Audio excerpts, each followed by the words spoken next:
Okay, showing you how to install the iPad 7 into the ShockWave version 2 case. First, find the headphone port right here and grab the silicone and just pull it away. The silicone comes off. You're left with two pieces of plastic, one with the screen protector, and go ahead and just find that same headphone port and the power button hole and sort of release the snaps on that top side, and then kind of give it a wiggle and release the snaps on the rest of the case. Grab your iPad 7, pop it into the bottom half of the plastic,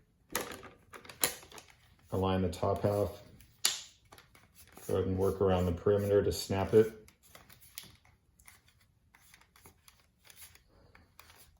Okay, and then just go ahead and feed it into the silicone. First, again, the headphone port, the power area, and then working around the sides over the speaker holes and around the rest of the perimeter. Pushing the back into place.